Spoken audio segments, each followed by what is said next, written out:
It was midnight when Detective Claire Hensley received the call. The rain hadn't stopped for hours, hammering down on the city like an endless drumbeat, washing away the last traces of warmth. The dispatcher's voice crackled through the radio. "Detective, we've got a missing person report. Young woman. The family swears something's wrong. Address 47 Hollow Street." Claire hated Hollow Street. It was the kind of place where shadows seemed to grow longer than they should, where windows whispered secrets behind torn curtains. She pulled up in front of the decaying apartment building, her headlights bouncing off cracked bricks and graffiti. The building groaned in the storm, as though it too knew what had happened inside. Chapter 1. The Empty Apartment. The missing girl's name was Emily Carter, 23 years old, college student, last seen leaving her night class, but she never made it home. Claire knocked on the peeling door of apartment 5B. It swung open with a faint creak. No forced entry, no struggle. The lights were still on, humming faintly, casting a pale glow over the tiny living room. A half-finished cup of tea sat on the table, steam long gone cold. A single lamp flickered. Claire's eyes scanned the room like a hawk. Every detail mattered. On the wall above the desk hung a corkboard filled with pinned photographs. Emily smiling with friends, Emily at her graduation, Emily holding hands with a young man whose face was half cut out of the frame. She leaned closer. The photo had been ripped deliberately. Chapter 2. The Brother. Emily's brother, Michael, was the first to arrive. He looked distraught, his eyes darting nervously. "Emily wouldn't just leave," he muttered, pacing. "She was careful, always careful." Claire studied him quietly. His shoes were wet, though he claimed he had come by taxi. His knuckles were red, as if he had been in a fight. "Did Emily have enemies?" Claire asked. Michael hesitated, then shook his head. "No, just that ex-boyfriend, Jacob. They broke up months ago, but he wouldn't let go." That was the first lead. Chapter 3. Jacob.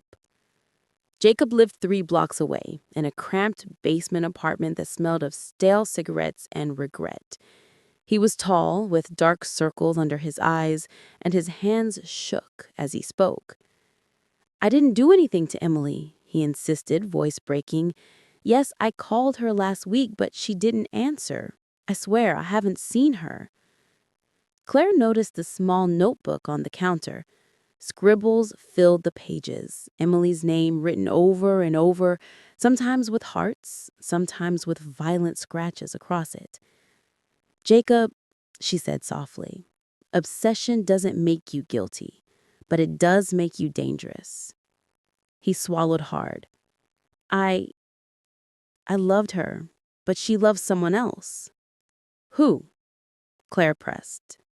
His silence was answer enough. Back at Hollow Street, Claire interviewed the neighbors. One old woman, hunched and frail, whispered from behind her door. "I heard footsteps that night, heavy ones, around midnight, but not from Emily's place, from the hallway. And voices."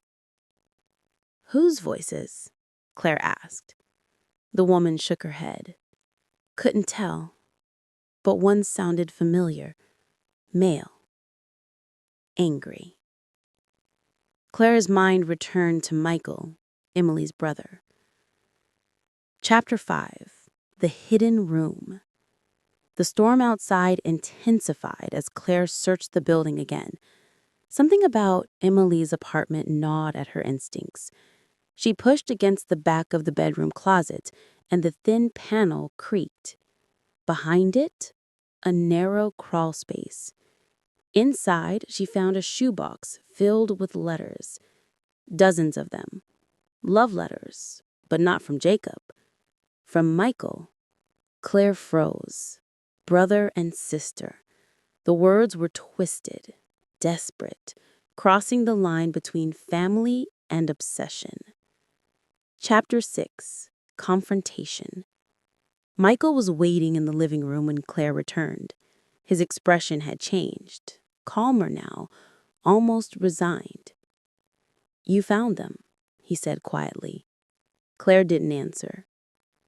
"She was everything to me," Michael continued, his voice trembling. "After our parents died, she was all I had. I couldn't stand the thought of losing her. And when she started seeing someone, I snapped." Claire's heart pounded. "Where is she, Michael?" Tears welled in his eyes. "I didn't mean to. I just wanted to keep her safe. With me." "Where is she?" Claire pressed again, firmer this time. Michael's voice broke into a whisper. "In the old storage basement." Chapter 7. The basement. The basement reeked of mildew and rust. Water dripped from broken pipes, echoing like a slow clock. Claire's flashlight's beam cut through the darkness until it landed on a figure slumped against the wall. Emily. Alive. Weak, but alive. Her wrists bound, her lips trembling as she whispered, "He wouldn't let me go." Claire rushed forward, untying the ropes. Emily clung to her, sobbing. Behind them, footsteps echoed. Michael had followed. "I can't lose her," he cried, stepping forward. "Don't take her from me." Claire drew her gun. Her voice was steady, cold as steel. "It's over. Michael." For a moment, silence. Then Michael dropped to his knees, sobbing. Epilogue. Emily recovered slowly. She never returned to Hollow Street. The city moved on, as it always did, swallowing stories of pain and leaving only whispers behind. Detective Claire Hensley, though, never forgot. Some cases leave scars that don't heal. The kind that remind you monsters don't always hide in shadows. Sometimes they sit across the table at family dinners.